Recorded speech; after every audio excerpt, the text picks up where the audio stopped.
my time with Tom, and this was before this, you were still in Arizona. My time with Coach Coughlin, it wasn't this way. So I need you to explain how he changed and presented himself more as I don't want to say a father figure because I think it's a cliche, but that's what I hear when I hear some of these guys talk about him leaving. It was almost like this familiar situation with him that I didn't experience. Was that how it was when you were there with him? Well, you just when you see Coach Coughlin, you see the admiration in his eyes. You see a guy who loves football more than yourself, and for me, that's hard to acknowledge. But it was true. He's a guy that he was probably the most loyal person in the business that I've met, the most caring person in the business that I've met, and you can tell that it just genuinely came from the heart. And you know, for me, it goes way far beyond football. As a football coach, I think, you know, it speaks for itself. The volume of, the many testimonies from different guys, current guys, former guys. The testimony of Coach Coughlin, I think that speaks for itself. I mean, we all know what kind of coach he has been for the New York Football Giants. But as a man and as a mentor and as someone who can teach you many different things far beyond the game of football, that's what I appreciate the most from Coach Coughlin. Yeah, and it helps when he wins you a couple of championships. For you specifically, one. I'm interested in talking to Antrel Rolle, who was a former safety for the Giants, now with the Chicago Bears. I'm interested when you were a free agent in '09, before the '09 season, did you have reservations about coming to play for Coach Coughlin? Not at all. I really didn't know too much about him, to be honest with you. Because I've heard that over the years that because he's such a hard ass that he's tough.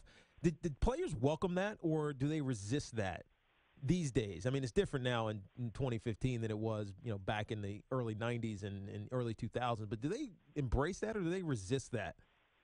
Well, I think there's a difference in being, hard and being a disciplinarian. I Yeah. think there's a difference. Coach Coughlin was I wouldn't say he was so hard on us. I would just say he was a disciplinarian and he was a stickler for rules.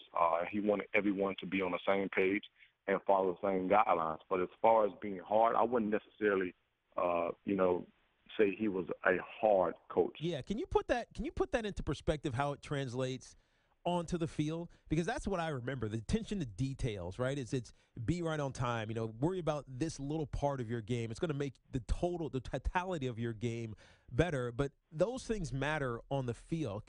Explain how that translates from being the disciplinarian or someone who's focused on those details to you players on the field who have to win football games for them. Well, what it does is, and obviously that was one of the biggest problems that I had. That was one of the biggest things I had a problem with once I got to New York. I didn't understand what is the reason why everyone had to wear white socks to practice. I didn't understand the reasoning behind, we couldn't wear sneakers in the hotel. It had to be dress sandals or, dress shoes. It was slacks. I didn't understand that, So in my mind, I'm thinking it doesn't matter what I wear the night before the game. It just matters how I perform on the field. I've been doing this for so long, and I've never had these rules and guidelines that I had to follow, and I think I did just fine. But at the end of the day, the key word was I, and when it all boiled down to it, it was about everyone doing the same thing the exact way.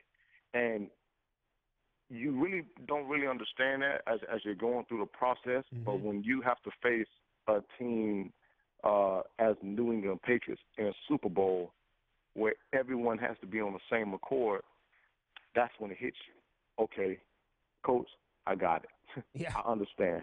And that's what it's about. It's just everyone being on the same accord. That's the only thing it's about. It's not because maybe he liked white socks or it's not because he liked open toe sandals. I've never really even seen him in open toe sandals, but it was about everyone presenting themselves the same way and being on one accord. Yeah, you're right. Yeah, Antrel Rolle, former safety for the New York Giants here, talking about Tom Coughlin. When you think back about your time with the Giants, and obviously that was all under Tom, what's the memory you take away? Is it the Um, Super Bowl? the memory I take away, no, I wouldn't say Super Bowl, although that was, the greatest experience I've had in my life. That along with the parade. The greatest memory that I would honestly have to take is the preparation the week of the Super Bowl.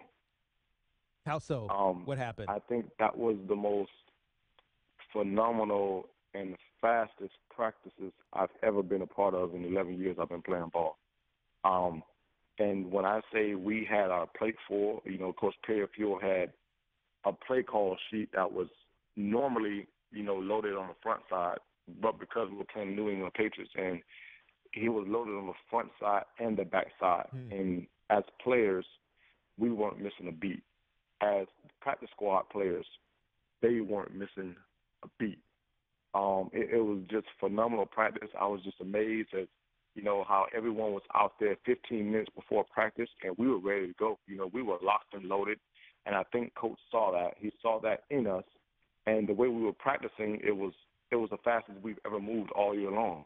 And, and it translated to the game. And I think that's my greatest moment and memory as a Giant was the preparation that week. Now, it's funny listening to you say that because the things that we talk about, right, it's everybody being on the same page in details, being early. That's what I hear when you tell that story, right? The detail of preparing to play one of the better teams, if not one of the best teams over the last decade or so in the National Football League, the New England Patriots, but then also being early and being excited to do it, which is something he also always talked about. Got to be to your meeting 5 minutes early. If you're not 5 minutes early, then you're late. He was early for his press conference today. I mean, it's those little things that kind of seem annoying in the moment that ultimately are the biggest lessons, I think, in football, but certainly in life as well. Well, yeah, like I said, you notice certain things, and I noticed it more important, obviously, in myself. When I was fine, I normally always love to be the last guy to the locker room. Yeah. That's just my thing. That's always been my thing, and that's where, the slogan came from, where Trell at? Yeah. Because I was always the last one out the locker room, so Dion was always like, where Trell at? Where Trell at? Where Trell at? So when I saw myself getting out there before a lot of the other guys, I was like, damn. I would go back in the locker room, make sure everyone else leaves, then I would come out last again. Yeah. But, we were just ready, man. We were on one accord. We bought in as a team, and we were extremely hot. I think we were battle-tested that year, and, we withstood that battle, and, we were ready to put it all on the line at all costs. And I think us playing that game exemplified exactly who we were as a team and what Coach Coughlin his time and dedication has prepared us as a coach. Now, we're talking to Antrel Rolle here, a former Giant safety, now with the Chicago Bears. He's 69 years old now. Do you think he still is going to coach? If I know old TC the way I know TC, there's no doubt about it. Where do you think he could fit? Because there's a lot of teams that have the openings, and some of them need a guy like Tom Coughlin in order just to get them moving in the right direction. Maybe not produce a winner right away, but just moving in the right direction. Wherever the vacancies are, I think he would be a fit. He's a guy. He's a little bit more old school, in his ways and his approach. Yeah. But I don't think that takes away anything when you're talking about a guy who can lead teams into victory, a guy who can prepare teams to go out there and be victorious. I think neither one of those have to do with one another, and I feel like, Coach Coughlin can still get it done because he's a passionate coach, man. He's a very passionate coach, and, he might be 69 years old, but his 69 is not like many other people's 69. I can tell you that much. Yeah, he's not old and looking frail, but he's got a certain way about him. I want to see if you can make a comparison for me because I see a lot of what Coach Coughlin was trying to do in a guy like Chip Kelly. Now, this isn't specifically about Chip Kelly. I know you didn't play for him or even against him. Maybe you did play against him. I don't know if you did or not. But can that style still work, that old school style that Tom Coughlin likes to be? Can that work in the NFL still?